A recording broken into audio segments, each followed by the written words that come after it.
Joël Gombert, bonjour. Bonjour. Vous êtes philosophe, vous étiez venu à ce micro la semaine dernière et vous avez eu la gentillesse de revenir pour continuer la réflexion esquissée à ce moment-là.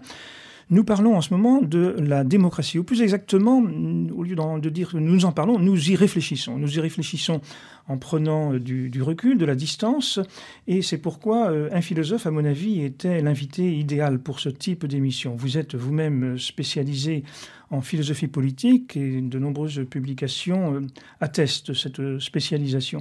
Alors, vous nous avez parlé la dernière fois des deux modèles de la démocratie, en particulier de la démocratie représentative, par conséquent, et du modèle participatif de la démocratie. Autrement dit, dans votre pensée, si j'en juge par vos écrits, il y a trois modèles, le modèle représentatif, le modèle participatif, mais aussi, nous en parlerons longuement aujourd'hui, le modèle délibératif.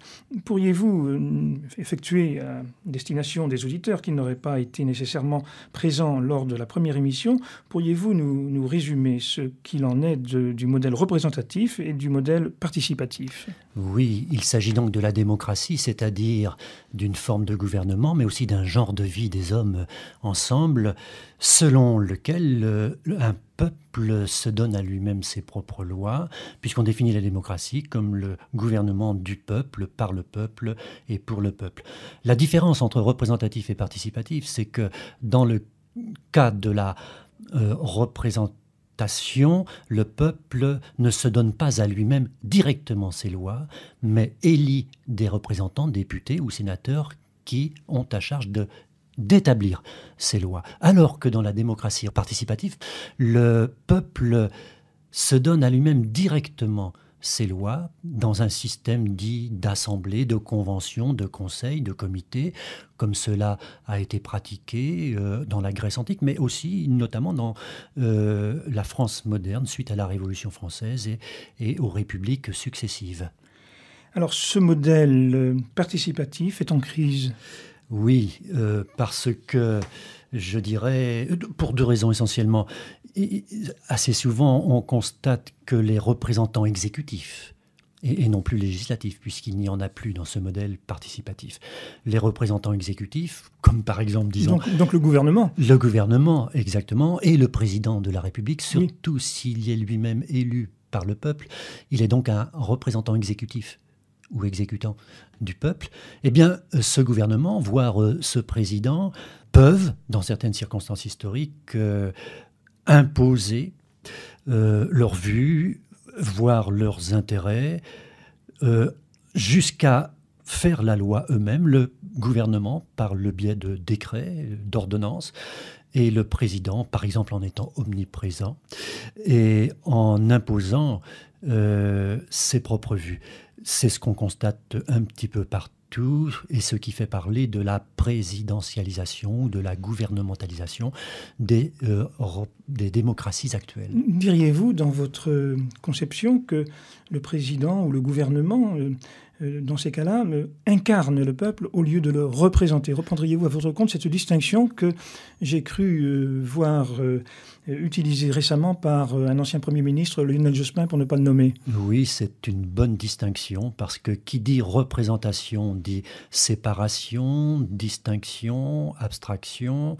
Les représentants ne sont pas les représentés et ils ont une certaine marge de manœuvre.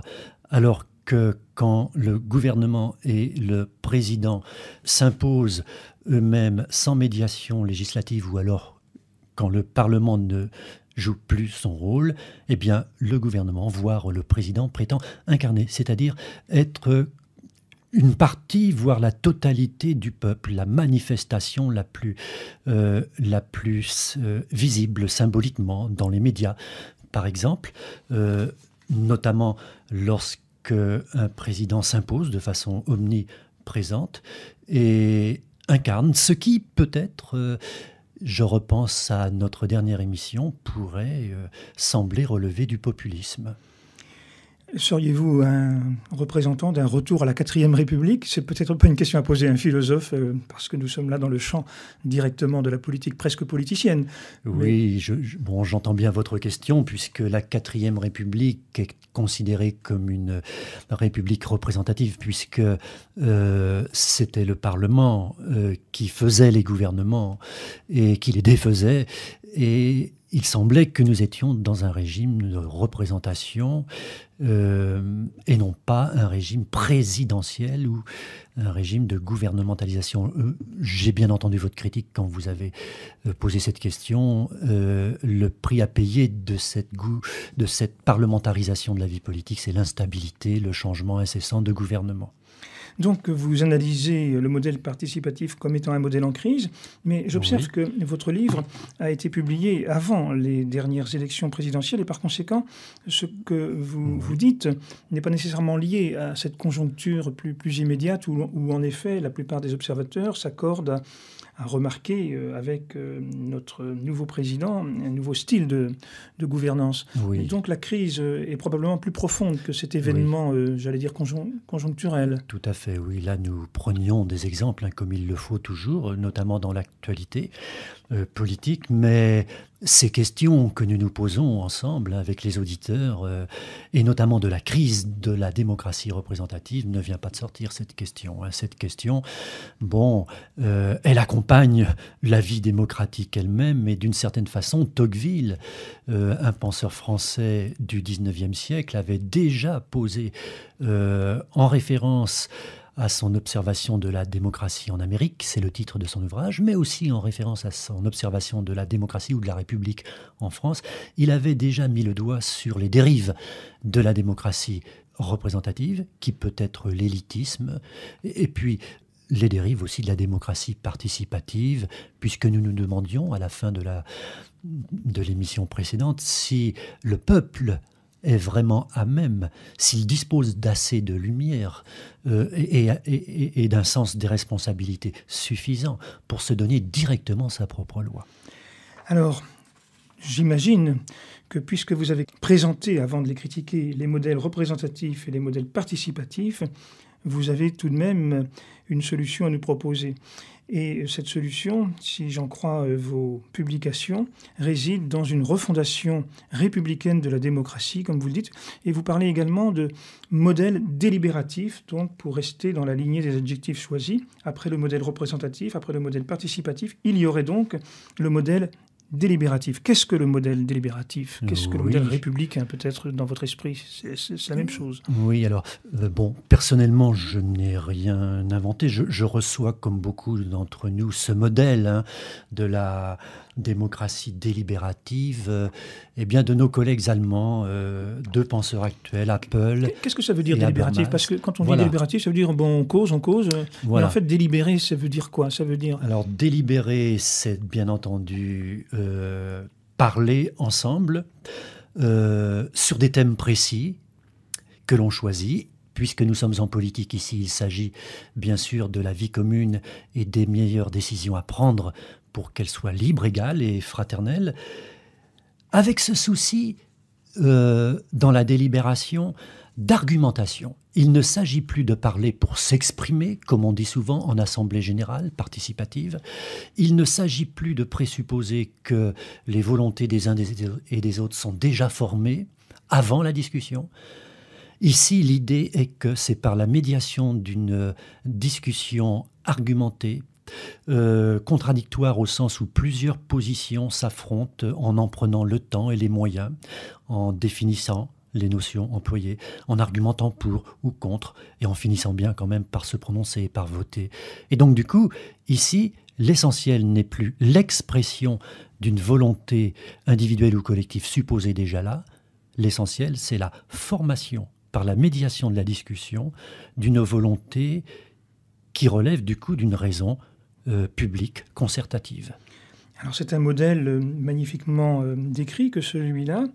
Est-ce qu'il vous paraît devoir fonctionner dans une société comme la nôtre où les espaces réservés, comme vous dites, à la discussion argumentée, raisonnée, où l'on s'écoute dans le débat public, sont finalement peut-être assez rares dans la mesure où les uns et les autres des citoyens, nous préférons bien souvent les facilités de la télévision, des discussions de commerce, du café de commerce. Oui, il ne faudrait donc pas confondre ce modèle délibératif avec le modèle participatif. Il ne s'agit pas de s'exprimer directement, ou comme on dit, mais de former ensemble une volonté commune. Alors, comme vous le dites, c'est très difficile. Il est très difficile de trouver des lieux, c'est une question d'espace, mais aussi, et je dirais même surtout, du temps. Quand nous disons espace public, j'ajoute toujours temps. Espace-temps public. L'avantage de la radio, et en particulier cette émission, voilà, c'est que nous prenons le temps. Tout à fait. Tout à fait. Alors que dans les émissions participatives lors de cette campagne électorale présidentielle notamment, eh bien le temps n'était pas pris puisqu'on présuppose toujours dans ce type d'émission que la quantité des intervenants et leur parole rapide et chronométrée est le gage de la qualité de ce qu'ils disent. Alors que le modèle délibératif donne du temps, donne de l'espace. Et donc il y avait du ridicule à proposer 100 questions aux candidats avec 100 réponses rapides. Voilà, tout à fait. Surtout que nous avons pu constater le travers que vous venez de rappeler, c'est-à-dire que chacun des participants, semble-t-il, était plus pressé de s'exprimer en direct, et notamment... Que de réfléchir et d'argumenter. Que de réfléchir et d'argumenter, et notamment du point de vue de sa catégorie socio-professionnelle, de son âge, de son sexe. Du lobby auquel il appartenait. Du lobby, puisque la pression des lobbies, des groupes de pression, donc, est de plus en plus marquée dans notre démocratie représentative. Et donc, effectivement, il est de plus en plus difficile de trouver de l'espace et du temps pour délibérer. Mais soyons quand même un tout petit peu optimistes. Est-ce que dans notre histoire, il n'y a pas eu quand même une certaine application pratique de ce modèle délibératif ? Oui. Peut-être que, par exemple, puisque nous critiquions tout à l'heure notre démocratie actuelle, peut-être que les grandes rencontres actuelles proposées sur l'environnement, sur l'agroalimentaire, voire sur la bioéthique, sont des tentatives qu'il faut prendre au sérieux, de permettre à tous, aussi bien des représentants législatifs et exécutifs que des membres des associations et de la société civile, mais aussi des experts sur les questions en cause. Peut-être qu'il y a là une tentative de délibération qu'il faut prendre au sérieux avant de la critiquer, en tâchant d'y participer soi-même en direct ou en indirect. L'émission 27 minutes pour comprendre continue avec Joël Gobert, philosophe.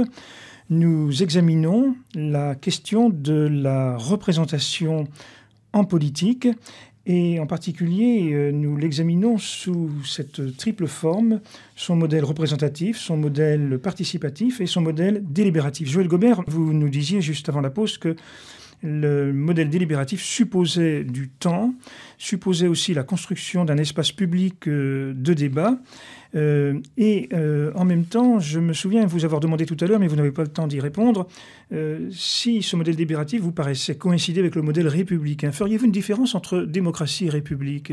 Oui, là où on n'en fait plus aucune différence maintenant, je crois qu'il faut tenir que l'exigence républicaine est véritablement, en matière d'institution, à la primauté du législatif et donc du Parlement sur l'exécutif, le gouvernement, voire le président, et sur le judiciaire.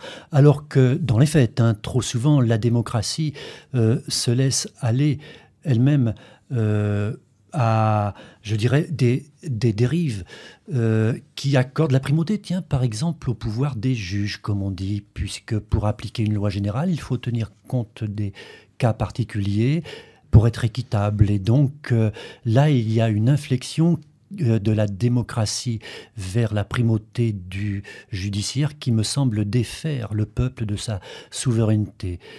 Ça, c'était pour les institutions. Pour ça permet aux juges d'être autonomes, de n'être pas sous la dépendance des autres pouvoirs. Et surtout de ne pas être sous la dépendance de l'exécutif. Mais tout juge devrait savoir que c'est la loi qui constitue en première et en dernière instance le critère de son jugement. et non pas comme la jurisprudence, par exemple, c'est-à-dire des avis qui ont été donnés auparavant dans des cas apparemment similaires, et non pas non plus le sens de l'équité qu'il peut avoir, et ça peut se comprendre dans le déroulement d'un procès. Le respect de la loi, plutôt que du sentiment de l'équité ou plutôt que des contrats multiples qui se substituent en démocratie, progressivement à la loi. Et puis, pour finir sur cette question, République et démocratie, pour ce qui est non plus des institutions objectives, mais des intentions subjectives, le républicain insiste sur la vertu. Voilà un grand mot que personne n'emploie plus. Plus du tout. Pour parler des femmes de petite vertu. Voilà. Donc nous nous donnons le ridicule ensemble de l'employer ce mot aujourd'hui. Personne ne l'emploie plus. Et je remarque surtout pas les démocrates dits pourtant libéraux. Le fait qu'ils se défaussent de ce mot, comme de bien d'autres, excellence, mérite, etc., fait que ce sont d'autres forces politiques, et pas toujours démocratiques, qui s'emparent de ces mots-là. Le républicain est soucieux de la représentation en pensée. Voilà un deuxième sens du mot représentation. Que voulez-vous dire par représentation en pensée ? Lorsque nous parlons de la représentation en politique, nous pensons toujours, nous avions commencé par là, notre première émission, à l'action de déléguer son pouvoir de faire la loi à un autre député ou sénateur. J'entends par représentation en pensée l'effort que nous faisons, nous tous, vous, moi, nos auditeurs en ce moment, de se représenter à l'esprit ce que nous sommes en train de dire. Cet effort de réflexion personnelle qui demande patience et longueur de temps. La délibération, en fait, c'est un effort long qui demande patience et longueur de temps, délibérer avec soi-même, dialoguer. Le dialogue étant finalement l'échange de l'âme avec elle-même. Et le dialogue c'est la définition de Platon, ça. Oui, tout à fait, de la pensée, qui est le dialogue de l'âme avec elle-même. La pensée politique, c'est le dialogue avec autrui, selon des exigences, vous le disiez avec moi tout à l'heure, argumentatives. Le républicain est plutôt soucieux de cette vertu qui exige une pensée claire, lucide, et donc une action responsable, car une décision pesée mûrit. Alors que le démocrate, bien souvent, est empressé de s'exprimer dans des assemblées dites participatives, comme vous et moi le faisons par ailleurs, assemblées participatives dont nous constatons le plus souvent qu'elles sont sous l'effet de la loi du plus fort et du plus rusé. Oui, je rappelle à nos auditeurs, Joël Gobert, que vous êtes entre autres un animateur, vous ne restez pas dans votre classe à longueur de journée, vous êtes entre autres un animateur de la Société nantaise de philosophie, que vous êtes un membre actif de l'association Philosophia, à laquelle je participe moi aussi, et que donc vous avez le souci que cette formation de la pensée ne soit pas abandonnée à la seule télévision qui n'a pas beaucoup de titres à faire valoir en ce domaine. Et cela certainement me conduit à vous demander pourquoi dans vos travaux, dans vos interventions, vous insistez tant sur le rôle de l'école. Vous avez écrit un livre très, très pessimiste, puisque vous y annoncez la mort de l'école, enfin, chronique d'une mort annoncée à propos de l'école républicaine, ce livre que vous avez publié aux éditions Plein Feu, l'école républicaine, chronique d'une mort annoncée. Comment reliez-vous ces propos que vous tenez sur l'espace de délibération, sur la République et l'école de la République?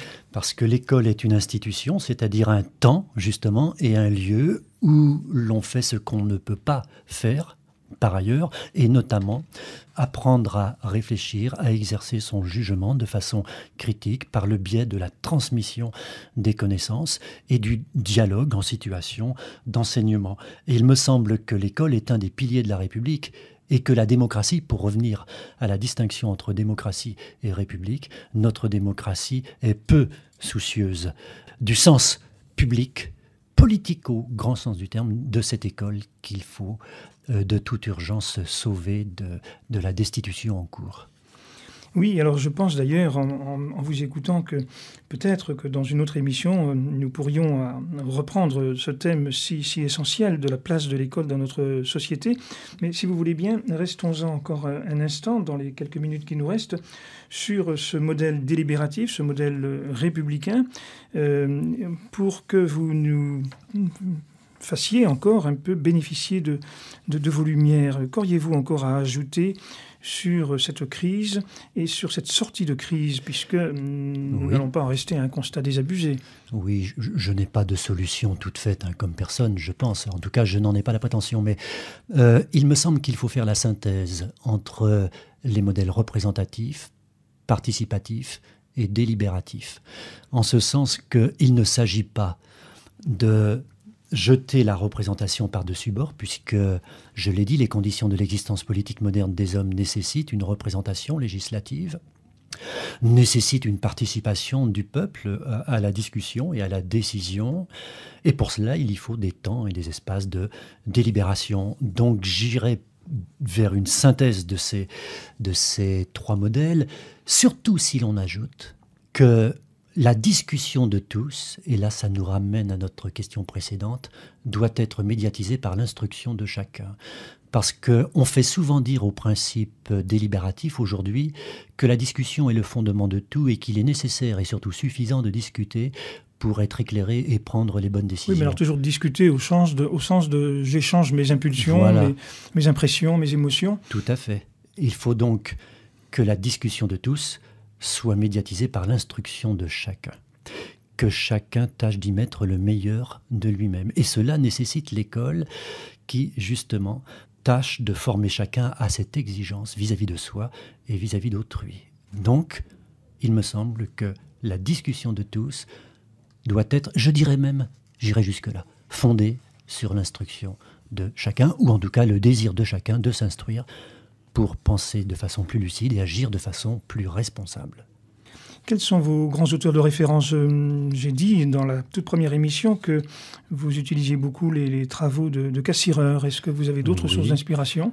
Mes sources d'inspiration vont, je pense, comme tout professeur de philosophie, de l'Antiquité, Platon, et d'abord Socrate et Platon, ils sont indissociables, nous les avons évoqués, Aristote, mais aussi Rousseau, bien sûr, Kant, et puis Cassirer, un penseur allemand du XXe siècle, moins connu que Heidegger notamment, ou certains autres.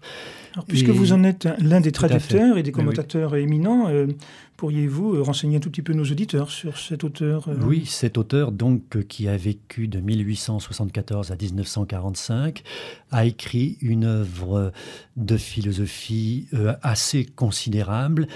Et j'en retiens essentiellement, et là je vous remercie de votre question, j'en retiens essentiellement la notion de fonction symbolique. Ça a l'air d'être un grand mot comme cela, mais ça veut simplement dire que le plus propre de l'homme, c'est de se représenter en pensée, justement par le biais de symboles, notamment langagiers, les choses. Et la fonction symbolique est le plus propre de l'homme, et il me semble que la démocratie elle-même, pour faire la synthèse des modèles, donc représentatif, participatif et délibératif, doit prendre soin de la capacité humaine de penser, en prenant le lieu et le temps d'échanger, de parler pour mieux décider et mieux agir. Et je terminerai en référence à Hannah Arendt et à Eric Weil, qui, de concert, tous les deux, disent deux grands philosophes du XXe siècle, oui, Hannah Arendt, Eric Weil. Oui, qui disent que l'éducateur ou le professeur le plus émancipateur intellectuellement et politiquement, c'est le plus conservateur et transmetteur culturellement. Ce qui est une tâche ô combien difficile, mais aussi gratifiante. Eh bien, voilà un beau sujet pour une prochaine émission à laquelle j'aurai vraiment plaisir à vous convier à nouveau. Joël Gaubert, merci en tout cas pour cette discussion très instructive sur la démocratie, sa crise, et puis aussi les voies de sa solution, où je retiens en particulier que, à vos yeux, la formation, l'éducation, la réflexion, le travail intellectuel, donc, font partie intégrante de la démocratie.